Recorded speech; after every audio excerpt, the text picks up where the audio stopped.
जय श्री राम। 12वीं क्लास के प्यारे विद्यार्थियों, श्री राम इंग्लिश क्लासेस में आप सभी का हार्दिक स्वागत, वेलकम, अभिनंदन। उम्मीद करता हूँ जहाँ भी हो स्वस्थ हो, मस्त हो और शानदार आप लोगों का दिन चल रहा होगा।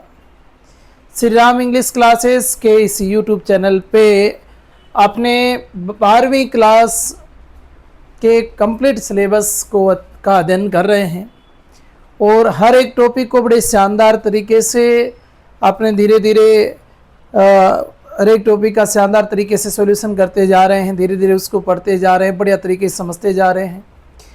अब तक हमने पीछे की क्लासों में सिंथेसिस पढ़ लिया, कंजक्शन पढ़ लिया, पोएम्स पढ़ ली और क्लोज वाला टॉपिक हमारा चल रहा है।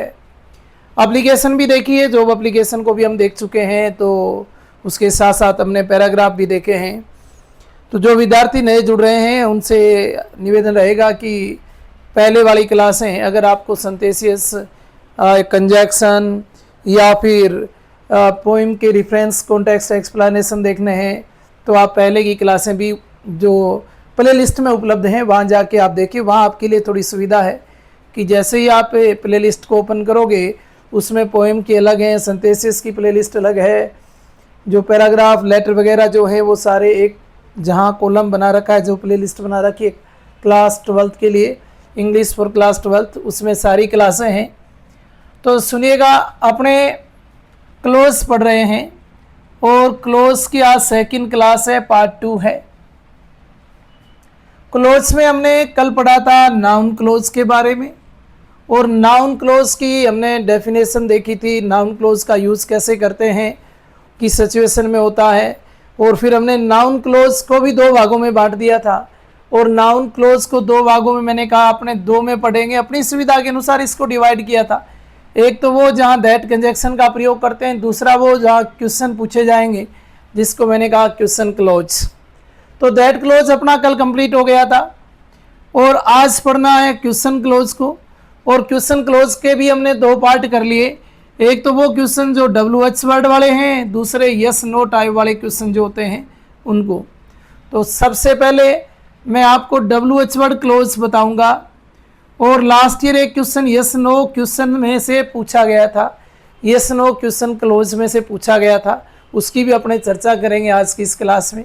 जो लास्ट ईयर जहाँ कम ध्यान देते हैं बच्चे, उस वहाँ से एक क्वेश्चन उठाया था, बड़ा सिंपल सा क्वेश्चन था, चर्चा रहेगी अपने उस विषय पे भी। पहले WH वर्ड क्लोज को पढ़ लेते हैं। बेटा मैं कहूँगा आपने 10वीं में अगर नरेशन पढ़ा है ना, 10वीं में अगर आपको डायरेक्ट इनडायरेक्ट पढ़ा है और वो समझ आया है तो फिर ना तो यस नो टाइप वाला गलत होना है और ना WH वर्ड वाला गलत होना है, ये दोनों क्वेश्चन ही आपके सही हो जाएंगे। लेकिन नरेशन आपको ध्यान में है तो, डायरेक्ट इनडायरेक्ट अगर आपको आता है तो, अगर वो ध्यान में नहीं है तो फिर भी गलत नहीं होगा। मेरी बात को ध्यान से सुन लें। आई डोंट नो, मैं नहीं जानता। वेयर आर यू गोइंग, मैं नहीं जानता। आप क्या नहीं जानते, आप क्या नहीं जानते। वेयर आर यू गोइंग, कि तुम कहाँ जा रहे हो, आप कहाँ जा रहे हो, मैं ये नहीं जानता। क्या नहीं जानते, ये नहीं जानता। क्या नहीं जानते, मैंने आपको कहा है कि जो क्या का क्वेश्चन करेगा उसे पहले लिख लीजिएगा और ये लिखा मैंने आई डोंट नो। अब बेटा एक बात एक और ध्यान में रखनी है कि अगर जो आंसर दे रहा है उसके शुरू में WH वर्ड है, WH वर्ड ही तो पढ़ रहे हैं, इसको 2 टुकड़े करके हम WH वर्ड ही तो पढ़ रहे हैं। अगर जो आंसर दे रहा है आपके क्या का जवाब दे रहा है उसके शुरू में WH वर्ड है तो उस WH वर्ड को ही नाउन क्लोज बना देना है।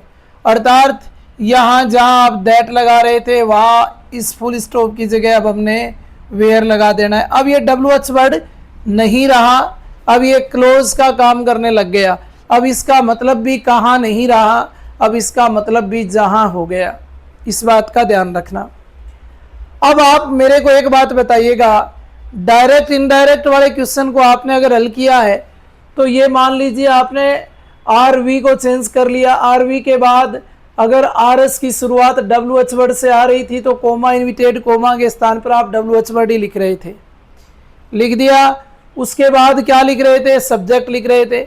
तो इसमें तो पहले हेल्पिंग वर्ब आई है ना, अब आपको पहले सब्जेक्ट लिखना है, क्योंकि as a close as a conjunction इसका यूज़ कर रहे हैं, तो अब क्या आएगा, यू पहले आएगा, आर बाद में आएगा। डायरेक्ट इनडायरेक्ट को याद करो, और गोइंग का गोइंग आ जाएगा और क्वेश्चन मार्क कट जाएगा। नरेशन याद आया? इतने भाग को भूल जाए आप, ये समझे कि ये आर वी था और ये आर एस है। आपने डब्ल्यू एच वर्ड में आर एस की शुरुआत तो डब्ल्यू एच वर्ड, यानी अब सेंटेंस इसके बाद जब इसको कंजक्शन के रूप में यूज में ले लो, एज ए क्लोज इसका यूज कर लो, तो उसके बाद असरेटिव सेंटेंस लिखना है। असरेटिव सेंटेंस का मतलब सबसे पहले सब्जेक्ट, फिर हेल्पिंग वर्ब और फिर मेन वर्ब, बस इतना ही काम करना है। और ये आपका क्या हो गया, आपके क्लोज वाला क्वेश्चन हो गया। और मेरा मानना है कि अगर लास्ट ईयर इसके इर्द गिर्द थे एग्जामिनर, तो इस बार इसके इर्द गिर्द मिलेंगे आपको। पिछली बार अगर कुछ क्वेश्चन उन्होंने यहां से पूछा, तो इस बार यहां से पूछ लेंगे। ध्यान आपको रखना है, समझ रहे हो मेरी बात? अगला देखो, I never believe it, what did you tell her. ये देखो बेटा, इसमें क्या आया है, इट आ गया। आई नेवर बिलीव इट, मैं इस पे कभी भी विश्वास नहीं करता। किस पे क्या विश्वास नहीं करते? What did you tell her, आपने उसको क्या बताया? तो देखिएगा, आई नेवर बिलीव्ड, इट को हटाना है, ये आपको ध्यान रखना है। और अब ये डब्ल्यू एच वर्ड है ना इसके शुरू में, इसी को कनेक्टर बना देना है। ये लीजिए, अब तो सर असरेटिव सेंटेंस आएगा, बिल्कुल आएगा, तो यू पहले आ जाएगा, ये लिख दिया। डिड लिखूं क्या? चलो एक बार आपके लिए लिख देता हूं, लिखना तो मैं नहीं चाहता। डिड टेल हर, क्या असरेटिव सेंटेंस में डिड अकेला आता है?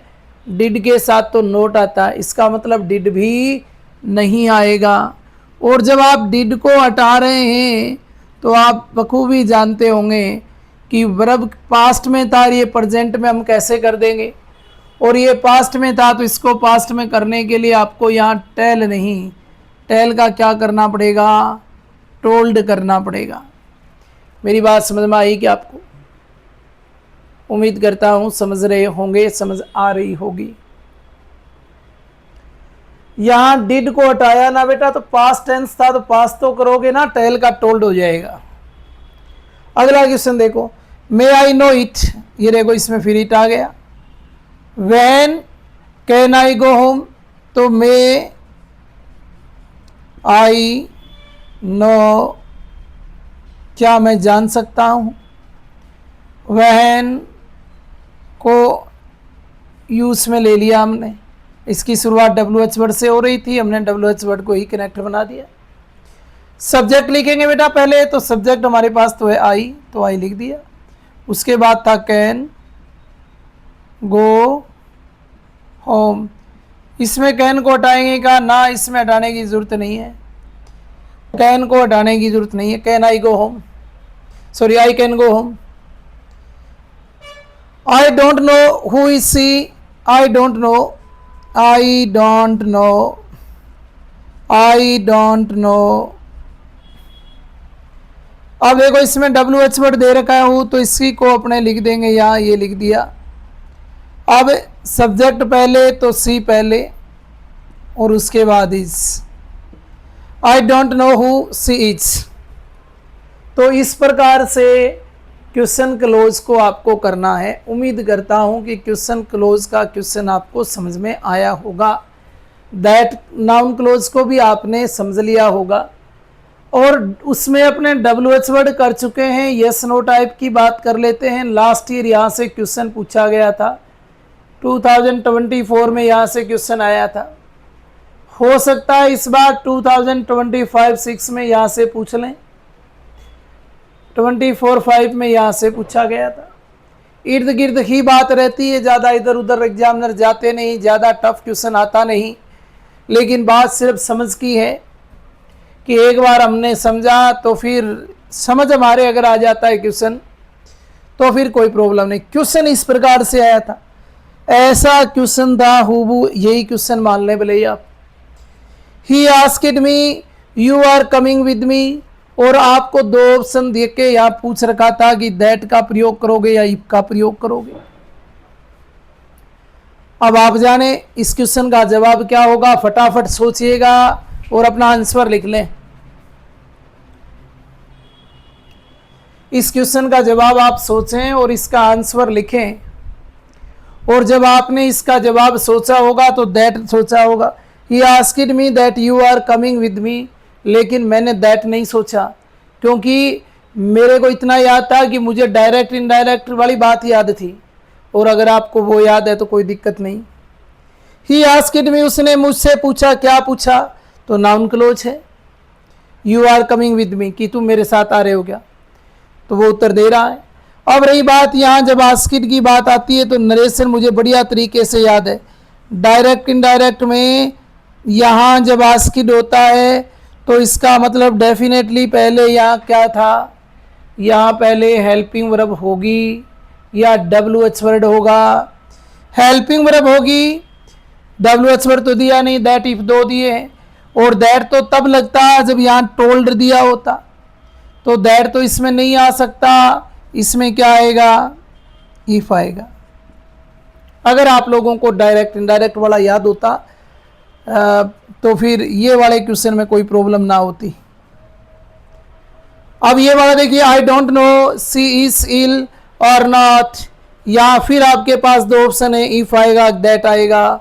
वहाँ ध्यान देना, आई डोंट नो है, थोड़ी सी बुद्धि को काम में लेना, और बुद्धि को काम में लोगे तो मैं एक ऑप्शन और दे देता हूँ, और ये लिख दिया मैंने WHETSER। अब बताइए मुझे इसमें क्या आएगा। सिंपल सा फंडा है, सिंपल सा, बिल्कुल सिंपल सी कहानी है। अब अगर ये तीन ऑप्शन होते हैं तो ना इफ आएगा, ना दैट आएगा, इसमें वेदर आएगा। मुझे कैसे पता चला कि मैं वेदर का प्रयोग करूंगा, आप भी बताएं। पता चला आपको इसमें कि वेदर ही आएगा, वेदर ही आएगा, उसका कोई तो रीजन होगा। अगर आपने डायरेक्ट इनडायरेक्ट पढ़ा है तो रीजन भी आपके ध्यान में होगा। अगर इफ ना होता, वहाँ दैट वेदर होता, तो आप निश्चित रूप से यहाँ दैट करते। क्या आई डोंट नो, मैं नहीं जानता that C is ill or not, कि वो बीमार है या नहीं। याद रखना इस बात को कि जब भी इस तरह से और लग के आ जाए ना, इस तरह से और लग के आ जाए, आपके पास अल्टरनेटिव विकल्प हो आपके पास चुनाव करने के लिए, और का मतलब या कोई दो में से एक की बात, कुल मिला के कुछ याद नहीं रखना, और लिखा हुआ आ जाए ना, और तो आपको वेदर का प्रयोग करना है, इफ का भी नहीं, दैट का भी नहीं। दैट और इफ की बात करते तो इफ का प्रयोग करते, दैट तो बिल्कुल ही नहीं करते। किसका प्रयोग हो जाएगा, वेदर, याद रह जाएगा। इस तरह के क्वेश्चन पिछली साल पूछे गए थे। आज मैंने आपको नाउन क्लोज कंप्लीट करवा दिया है। अब रही बात, क्या सर ऐसे क्वेश्चन पूछे जाएंगे या ऐसे आएगा, वो तो एग्जामिनर जाने, कैसे ही पूछ लें। लेकिन मैंने इस तरह की प्रैक्टिस तो नाउन क्लोज की पूरी करवाई दी है, और कल की जो क्लास रहेगी अपनी, उसके अंदर मैं सारी प्रैक्टिस ऑब्जेक्टिव वाली करवाऊंगा। लेकिन कल पढ़ाऊंगा नाउन क्लोज ही, ताकि नाउन क्लोज अपना साथ साथ कंप्लीट हो जाए, ऐसा कुछ बचे ना इसमें कि बाद में क्वेश्चन कैसे ही पूछ लें, ब्लैंक वाला पूछ लें, या इस तरह से क्वेश्चन देख के आपको पूछ लिया जाए और आप उलझ जाए। आपके उलझने वाला कोई भी मैटर मैं छोड़ने वाला नहीं हूँ। मेरे कहने का मतलब सारी प्रैक्टिस कल इस पे रहेगी, सारे क्वेश्चन कल ऑब्जेक्टिव के देखेंगे। दैट को और इसको दोनों को बढ़िया तरीके से आप तैयार करके कल क्लास अटेंड करेंगे, और जितने भी ऑब्जेक्टिव क्वेश्चन रहेंगे आपकी कोशिश ये रहनी चाहिए कि उन क्वेश्चनों के जो जवाब हैं, मैं यह क्वेश्चन देखने के तुरंत बाद, मेरे बताने से पहले आप एक रफ रजिस्टर लेकर बैठ जाना, उसमें उनके आंसर लिखते जाना। मैं बताऊं उससे पहले लिख लेना, फिर जब मैं बताऊं उसका मिलान कर लेना। तो ये प्रैक्टिस आपके लिए बहुत ही ज़्यादा लाभदायक है, इसलिए रह जाने वाली है कि जल्दी नज़दीक एग्ज़ाम है, और एग्ज़ाम से पहले अगर कम से कम क्लोज वाला टॉपिक आपका साथ साथ कंप्लीट हो जाए ना, तो इसका तो बाद में रिवीजन ना करना पड़े। तो आज के क्लास में हमने नाउन क्लोज को कंप्लीट किया, आज और कल 2 क्लासों में। कल हम नाउन क्लोज की ओर प्रैक्टिस करेंगे। परसों फिर इसके बाद आगे की क्लास देखेंगे। आज के लिए बस इतना ही। जय सिया राम। कल फिर मिलते हैं एक नई क्लास के साथ। धन्यवाद।